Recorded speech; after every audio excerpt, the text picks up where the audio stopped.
What if a world leader today decided to completely change their country's religion and politics? Well, that's exactly what happened nearly 500 years ago with King Henry VIII.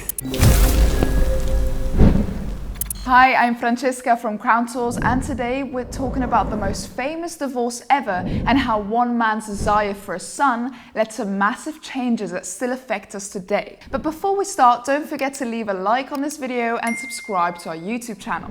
Henry VIII tried for years to ask Pope Clement VII for an annulment of his marriage, but the Pope refused them all. This rejection brought Henry VIII to take one of the most drastic decisions that changed Europe's history forever. But what would drive a king to change his country's entire religion just to fulfill a personal wish?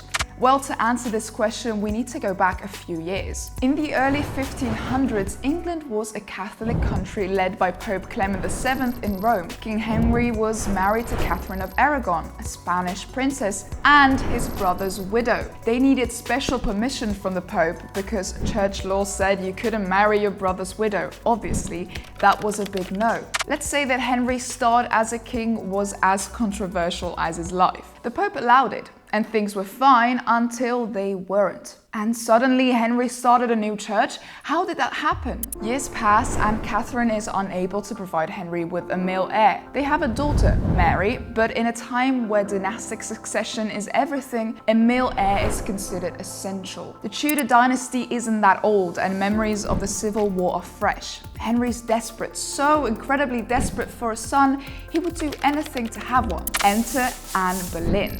She's smart, charismatic, and importantly, she refuses to become just one of Henry's mistresses. She wants to be queen. And Henry is absolutely sure that she will give him multiple male heirs. So, Henry decides he needs an annulment from Catherine. Simple, right? He's the king. But here's where things get complicated. The Pope is having a bit of a problem. You see, Catherine's nephew is none other than Charles V, the Holy Roman Emperor, one of the most powerful men in Europe. Denying Henry's request is politically safer for the Pope than angering Charles. So the Pope delays his answer, waits, and ultimately refuses to give Henry the annulment. The Pope said no. Interestingly, the document of Henry's request still survives today in the Vatican archives. But why were royals afraid of the Pope's permission? Why were kingdoms afraid of losing the Pope's support? Well, in the early 1500s, the Pope had a lot of religious and political power in Europe. Defying him was dangerous both spiritually and politically. People believed that the Pope was the highest spiritual leader who could decide who controlled access to heaven.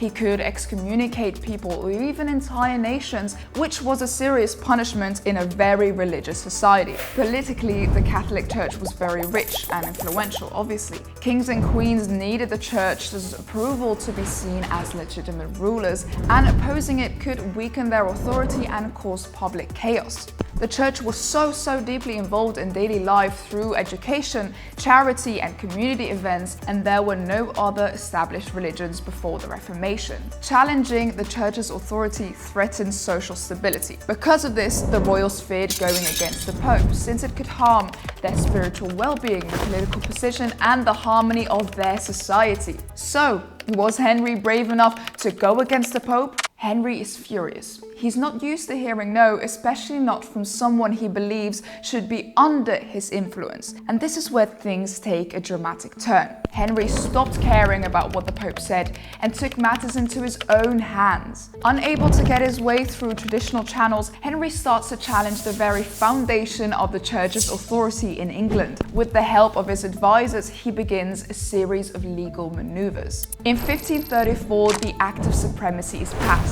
This monumental piece of legislation declares that Henry is the supreme head on earth of the Church of England. In one fell swoop, Henry has effectively removed the Pope's influence from his kingdom. Henry ended the power of Catholic Church in England and made it his. Think about that for a second. This is like a modern leader withdrawing from a major international organization or treaty, fundamentally altering their country's place in the world, all because of a personal issue. But Henry doesn't stop there. He goes on to close down monasteries, taking over churches' lands and wealth. He uses this to fill his treasury and to buy the loyalty of nobles. He marries Anne Boleyn, who's already pregnant, hoping for that male heir, but fate has other plans. Anne gives birth to a daughter, Elizabeth. Henry's very disappointed, but he holds hope. He continues his quest, which eventually leads to Anne's downfall, and as we all know what history did to this poor woman, execution. After all, Henry VIII was known for getting rid of his wives, that's why he ended up having 6. But let's pause here and reflect on the broader implications. Henry's break with Rome isn't just about marital issues. It's a catalyst for the English Reformation, a religious, political, and social upheaval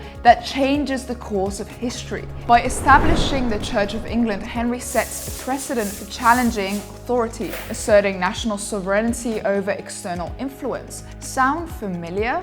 In recent years, we've seen debates over national identity versus global cooperation. Take Brexit, for example. The United Kingdom's decision to leave the European Union was driven by complex factors, including desires for national sovereignty and control over domestic affairs. Just like Henry questioned the Pope's authority over English matters, modern nations grapple with the balance between participating in international systems and maintaining autonomous control. But the parallels don't stop here. Consider how personal motivations of leaders today can have global repercussions, whether it's through policy changes influenced by personal beliefs or decisions made to distract from personal scandals. The intertwining of personal and political is as relevant now as it was back in Henry's time. Social media and the 24-hour news cycle mean that a leader's personal life is constantly under scrutiny, and any mistake can have immediate political consequences. In Henry's day, the scandal took months or years to unfold. Today, it happens in real time.